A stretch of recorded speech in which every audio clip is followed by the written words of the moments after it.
Hai guys, selamat berjumpa kembali dengan novel populer viral kesayangan Anda ini. Saat ini admin ingin menghadirkan sebuah novel yang alur ceritanya sangat menarik dan seru. Novel ini berjudul Kaisar Agung Seni Bela Diri.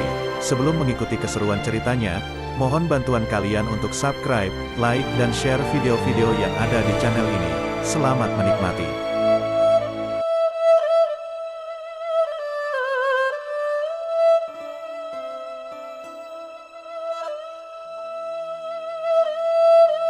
Kaisar Agung Seni Bela Diri, Bab 389, Konvensi Alam Bintang. Bulan-bulan berlalu dengan cepat. Tingkat kekuatan Lucio telah meningkat dari Santo Bela Diri tahap 4 menjadi tahap 5. Konvensi Alam Bintang yang diadakan setiap 100 tahun akan segera dimulai. Selama lebih dari 100 tahun ini, aku telah mengumpulkan banyak bahan. Ini adalah kesempatan yang baik untuk menukarkan barang-barang yang aku butuhkan di Konvensi Alam Bintang. Dengar-dengar kali ini, Konvensi Alam Bintang akan diadakan di Gunung Naga Putih. Selama berlatih di alam bintang luar, Lucio bertemu beberapa kultivator patriark bela diri dan mendengar tentang konvensi alam bintang. Alam yang luas dan hancur ini tidak mungkin dijelajahi sepenuhnya oleh seorang patriark bela diri. Setiap orang menemukan berbagai macam sumber daya dan harta karun yang mungkin tidak cocok untuk mereka sendiri. Oleh karena itu, para patriark bela diri dari berbagai alam berkumpul setiap 100 tahun untuk mengadakan konvensi alam bintang. Dari catatan yang didapatnya dari Tang An, posisi Gunung Naga Putih ditandai dengan jelas. Lucio memutuskan untuk pergi ke sana untuk melihat apa yang ditawarkan oleh konvensi alam bintang. Akumulasi 100 tahun dari para kultivator patriark bela diri pasti luar biasa. Dia membayangkan konvensi alam bintang akan sangat meriah. Beberapa hari kemudian, ketika Lucio tiba di Gunung Naga Putih, dia terkejut melihat pemandangan ribuan kultivator patriark bela diri berkumpul di sana. Perlu diketahui, para patriark bela diri ini bukanlah kultivator biasa. Mereka termasuk jajaran kuat di alam tingkat rendah. Di alam Samudera Bintang, total jumlah kultivator patriark bela diri dari semua kekuatan tidak lebih dari 1000. Namun, di konvensi alam bintang yang diadakan di alam bintang luar, ada ribuan patriark bela diri yang berkumpul. Namun, setelah dipikir-pikir, patriark bela diri yang berlatih di alam bintang luar berasal dari berbagai alam. Jika dibagi ke setiap alam, ribuan patriark bela diri ini tidak terlalu banyak. Gunung Naga Putih adalah tempat yang unik di alam bintang luar. Batu-batu di gunung itu semuanya berwarna putih, dan bentuk gunung menyerupai seekor naga, maka dinamakan Gunung Naga Putih. Dari kaki gunung hingga puncaknya, para patriark bela diri mendirikan banyak kios. Banyak orang berkumpul untuk saling menukarkan barang-barang berharga dan bahan-bahan yang mereka miliki. Siu, tiba-tiba, sebuah suara menyapa Lucio. Dia melihat ke arah suara itu dan mengenali beberapa wajah yang familiar. Tang An, Miao Yirong, Wu Ye, dan Wu Zeng. Tak disangka bisa bertemu lagi denganmu di sini, Siu. Tang An menyapa Lucio dengan hormat. Lucio tersenyum dan mengangguk, lalu memperhatikan bahwa di depan keempat orang itu ada sebuah kios dengan berbagai bahan, harta karun, dan ramuan. Hampir setiap patriark bela diri yang datang ke konvensi alam bintang akan membawa sumber daya yang tidak mereka perlukan untuk ditukar dengan barang yang mereka butuhkan. Indra Lucio menyapu kios Tang An dan menemukan bahwa barang-barangnya adalah bahan dan harta yang relatif biasa. Apakah kamu masih memiliki buah roh sejati? Wu Ye bertanya dengan penuh harap. Mendengar ini, Lucio tahu bahwa orang tua ini masih menginginkan buah roh sejati. Sungguh disayangkan, buah roh sejati sudah habis kugunakan. Lucio tersenyum ringan. Wu Ye tampak kecewa karena sangat membutuhkan buah roh sejati untuk mencapai tahap akhir tubuh tempur patriark bela diri. Apakah kamu masih memiliki tombak naga hitam? Jika ada, aku ingin menukarnya dengan beberapa barang. Lucio bertanya sambil tersenyum. Wu Ye sangat menginginkan buah roh sejati, dan Lucio juga sangat menginginkan tombak naga hitam milik Wu Ye. Tombak naga hitam akan kubawa ke puncak perdagangan untuk dijual. Wu Ye menggelengkan kepala. Kecuali kamu punya buah roh sejati, aku tidak ingin menukarnya dengan barang lain. Sungguh disayangkan. Lucio menghela napas. Apa itu puncak perdagangan? Melihat Lucio tidak tahu tentang puncak perdagangan, Wu Ye dan Wu Zeng tampak heran. Namun Tang An tahu bahwa Lucio baru saja masuk ke alam bintang luar. Maka Tang An menjelaskan, puncak perdagangan diadakan di puncak gunung. Dia menunjuk puncak Gunung Naga Putih. Setiap 100 tahun, konvensi alam bintang akan mengadakan puncak perdagangan. Syarat dasar untuk ikut serta adalah memiliki kekuatan setidaknya di tahap 9 patriark bela diri.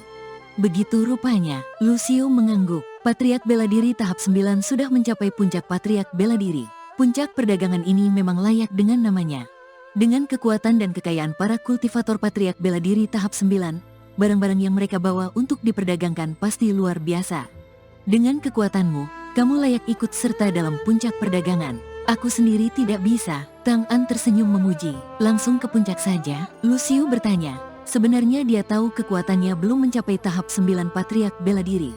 Dia bertanya untuk mencari cara agar bisa ikut serta tanpa diketahui. Tang An, tanpa curiga, mengangguk. Di puncak ada beberapa kultivator puncak patriark bela diri yang bersama-sama mengatur formasi penghalang. Jika kekuatanmu memenuhi syarat, kamu bisa melewati penghalang itu untuk ikut serta dalam puncak perdagangan. Begitu rupanya, Lucio merasa lega. Jika hanya perlu melewati penghalang untuk ikut serta, dia merasa ada peluang untuk bisa ikut serta. Jika dinilai dari kekuatan, Lucio merasa cukup percaya diri. Meskipun kekuatannya belum mencapai patriark bela diri tahap 9, kemampuan dan pemahamannya tentang hukum-hukum alam sudah memenuhi syarat untuk masuk ke tingkat tersebut. Jika Dao Sura ingin pergi ke puncak perdagangan, bagaimana jika kita pergi bersama? Wu Ye tiba-tiba menyarankan. Baiklah, Lucio mengangguk setuju. Tang An, Miao Yirong, dan Wu Zeng tetap tinggal untuk menjaga kios mereka. Sementara Wu Ye mengisyaratkan pada Lucio, lalu melesat ke udara menuju puncak gunung. Ini adalah kultivator dari klan suci Kaisar Bela Diri Alam Samudera Bintang.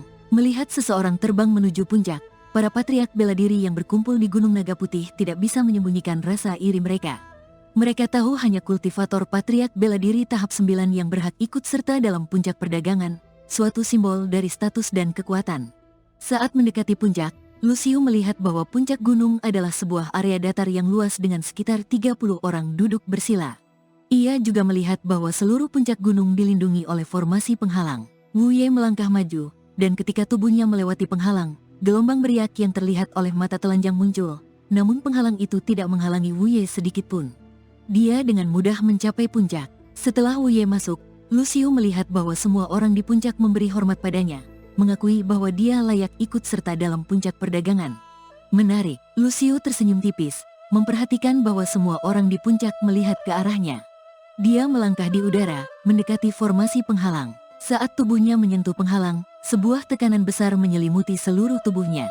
Tekanan ini setara dengan kekuatan patriark bela diri tahap 9, hanya kultivator dengan tingkat yang sama yang bisa menahannya. Jika kekuatan seseorang tidak cukup, mereka akan segera terpengaruh oleh tekanan ini dan menunjukkan kelemahan mereka. Lucio tidak khawatir. Dengan mudah dia melawan tekanan ini menggunakan kekuatan hukum kematian yang mengalir di sekelilingnya, berjalan santai menuju puncak. Haha, sepertinya teman Daois ini adalah wajah baru. Seseorang memberi hormat pada Lucio. Patriark bela diri yang berlatih di alam Samudera Bintang biasanya berlatih di sana selama ratusan tahun. Terutama mereka yang ikut serta dalam puncak perdagangan, mereka saling mengenal satu sama lain. Kehadiran wajah baru tentu menarik perhatian mereka. Aku adalah Sura, baru saja datang ke alam bintang luar. Lucio memberi hormat pada semua orang yang hadir. Haha, jadi ini Daois Sura, silakan duduk. Seseorang menjawab dengan ramah. Mereka yang menyapa Lucio adalah patriark bela diri dari ras manusia. Selain itu, Lucio juga melihat kultivator dari ras iblis dan ras monster yang juga ikut serta dalam konvensi alam bintang. Bukan hanya di alam Samudera Bintang ada ras iblis dan monster, di alam lain juga ada kultivator dari kedua ras ini. Lucio memilih tempat duduk dan duduk bersila. Dari sini, dia bisa melihat pemandangan di sekitar Gunung Naga Putih, memandang ke tanah di bawah, menunjukkan status dan kekuatan para kultivator puncak patriark bela diri yang hadir. Di sini, meskipun ras manusia, iblis, dan monster berada di kamp yang berbeda, mereka semua berkumpul untuk menukar harta dan bahan mereka tanpa menunjukkan permusuhan. Namun, setelah konvensi alam bintang ini selesai, pertemuan di tempat lain kemungkinan besar akan berakhir dengan pertempuran. Aku rasa sudah cukup orang yang hadir. Aku memiliki satu set bendera formasi tingkat 9 dari formasi petir surgawi. Apakah ada yang tertarik? Seorang pria tua dari ras manusia berdiri dan berkata dengan lantang. Formasi sangat berguna. Formasi petir surgawi tingkat 9 tidak hanya bisa digunakan untuk bertarung tetapi juga untuk menyerap kekuatan petir untuk memperkuat tubuh. Sambil berbicara, pria tua ini mengeluarkan satu set bendera formasi. Setiap bendera memiliki pola rumit yang berkilauan dengan kilat. Bagaimana cara menukarnya? Seseorang segera bertanya. Aku membutuhkan bahan tingkat 9 dengan atribut petir. Pria tua itu menjawab. Tak lama kemudian, seorang kultivator dari ras monster menukar bahan yang dimiliki dengan set bendera formasi petir surgawi tingkat 9 tersebut. Setelah itu, kultivator lain juga mengeluarkan berbagai macam harta. Semuanya adalah tingkat 9. dan masing-masing mengambil apa yang mereka butuhkan tanpa ada ketegangan. Lucio tidak menemukan apapun yang menarik baginya. Matanya sesekali melirik Wu Ye. Satu-satunya hal yang menarik perhatiannya adalah tombak naga hitam milik Wu Ye. Setelah menunggu cukup lama, Wu Ye berdiri dan berkata dengan lantang, "Baru-baru ini aku mendapatkan harta bawaan dari alam semesta." Harta bawaan dari alam semesta?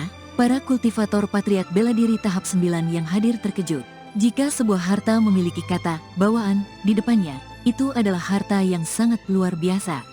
Terutama bagi kultivator patriark bela diri, harta bawaan memiliki kekuatan yang jauh melampaui harta tingkat atas. Di atas harta adalah harta spiritual. Senjata harta spiritual hanya bisa dikuasai oleh kultivator kaisar bela diri. Harta bawaan adalah puncak dari harta, sangat berharga karena mengandung esensi hukum alam semesta, yang sangat membantu dalam pemahaman hukum alam. Dalam sekejap, semua mata tertuju pada Wu Ye, ingin tahu harta bawaan apa yang dia dapatkan.